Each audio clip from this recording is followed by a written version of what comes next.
అందరికీ నమస్కారం అండి.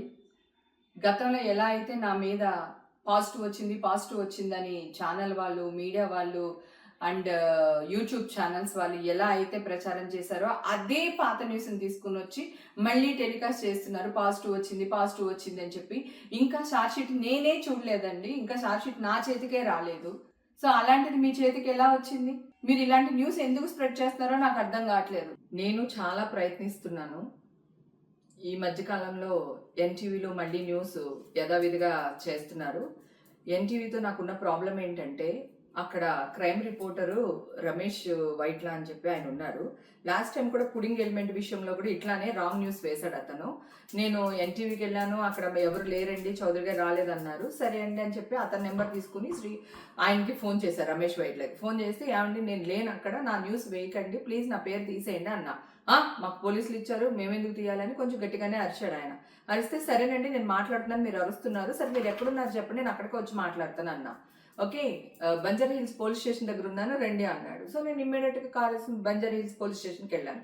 వెళ్తే అక్కడ అతను లేడు. అక్కడ వాళ్ళందరినీ అడిగే మీడియా వాళ్ళని, ఏమండి రమేష్ వైట్ల ఎక్కడ ఉన్నారు అంటే, లేదండి వెళ్ళిపోయారు అన్నారు. అంటే నేను వస్తున్నాను అని చెప్పిన తర్వాత కూడా అతను అక్కడి నుంచి వెళ్ళిపోయాడు. ఓకే, తర్వాత నేను అక్కడ అరిచాను, ఎట్లా ఎన్టీవీ వాడు న్యూస్ వేస్తాడు నా పైన, నేను అక్కడ లేనని చెప్పేసి అడగడం జరిగింది. అది మీ అందరికీ తెలుసు.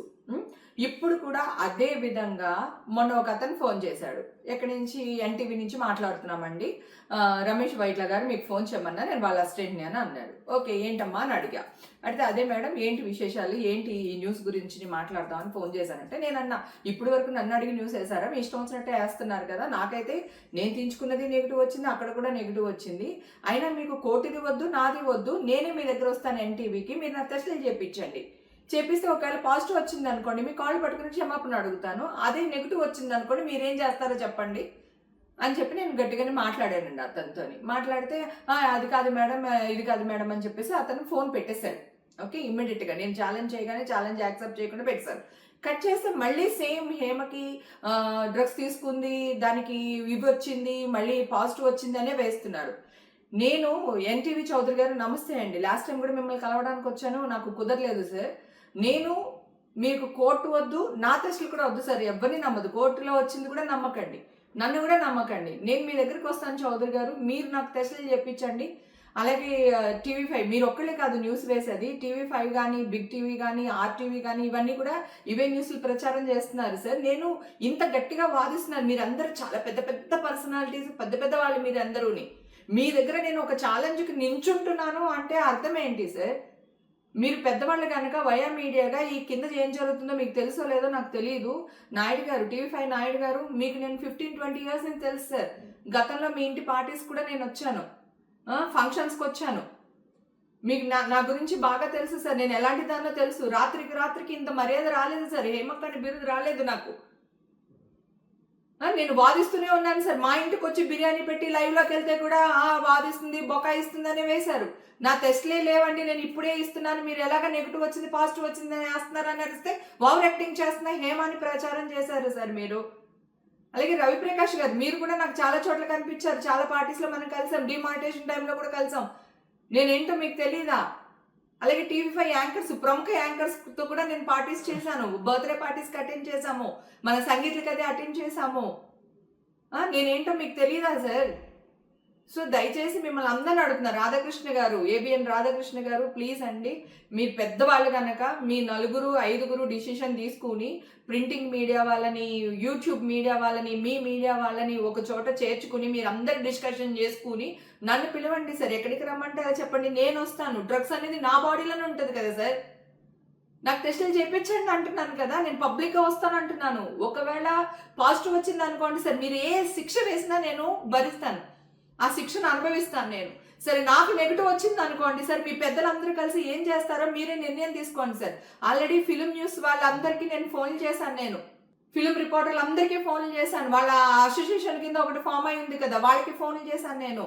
సాక్షి టీవీ స్వప్నతో కూడా మాట్లాడాను, అలాగే డిజిటల్ మీడియాకి సంబంధించి గ్రేట్ ఆంధ్ర మూర్తి గారితో ప్రేమతో కూడా డిస్కషన్ చేశాను. లక్ష్మీనారాయణ ఎన్టీవీ, మన ఇదివరకు మీ టీవీలోనే పనిచేసే వాళ్ళు ఎన్టీవీలో, ఇప్పుడు టీవీ9కి వచ్చారు, అతనితో మాట్లాడాను, రాంబాబుతో మాట్లాడాను, నాయుడుతో మాట్లాడాను, స్వప్నతో మాట్లాడాను, తర్వాత శేఖర్, వంశీ, మా ఫిల్మ్ న్యూస్ వాళ్ళు ఎవరైతే ఉన్నారో వాళ్ళందరితో మాట్లాడాను సార్. నాకు టెస్టులు చెప్పించండి, మీరు ఎక్కడికి రమ్మన్నా వస్తాను, మీరు ఏం చెప్పినా చేస్తాను, ఒకవేళ పాజిటివ్ వస్తే మీ ఇష్టం అని వాళ్ళందరితో కూడా మాట్లాడాను సార్. నేను మాట్లాడిన తర్వాత కూడా ఎగైన్ ఈ న్యూస్లు వస్తున్నాయి. మేమే చూడలేదు సార్ ఇంకా షార్ట్ షీటు, మీ దాకా ఎలా వస్తుంది? ఎవిడెన్సెస్ ఏంటి సార్? నాకు అర్థం కాదు.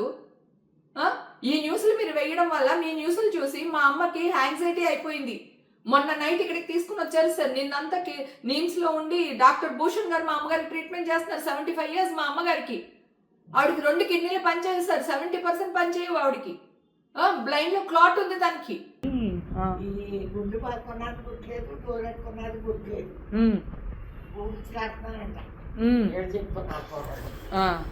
అంతే. అదే అది కూడా గుర్తులేదు నాకు. మీ వల్ల నేను పరువు కోసం చచ్చిపోతాను సార్, పరువు కోసం చచ్చిపోతాను నేను. నా ఫ్యామిలీ తలదించుకునే పని ఈ రోజు వరకు చేయలేదు. నా ఇండస్ట్రీ నా వల్ల తలదించుకునే పని ఏ రోజు చేయలేదు సార్. ఈ రోజు కూడా చెయ్యను, గతంలో చేయలేదు, ఫ్యూచర్ లో చెయ్యను సార్. దయచేసి దండం పెడుతున్నాను మీకు. దయచేసి మీ పెద్దవాళ్ళందరూ, రాధాకృష్ణ గారితో సహా, నాయుడు గారు, రాధాకృష్ణ గారు, ఎన్టీవీ చౌదరి గారు, మీరందరూ కలిపి ఒక డిసిషన్ తీసుకుని నన్ను ఒక 2-3 రోజుల్లో మీ దగ్గరికి పిలవండి సార్. పిలిచి నాకు టెస్టులు చేయించండి. కోర్టు వద్దు, ఏమొద్దు, మీరు టెస్టులు చేయించండి. నేను రెడీగా ఉన్నాను. నేను మీకు అందరికీ సారీ చెప్తాను సార్. మీరు ఏ శిక్ష చేసినా అనుభవిస్తాను. అలాగే నాకు నెగిటివ్ వస్తే నాకేం న్యాయం చేస్తారో చెయ్యమని అడుగుతున్నాను సార్ నేను. Thank you sir.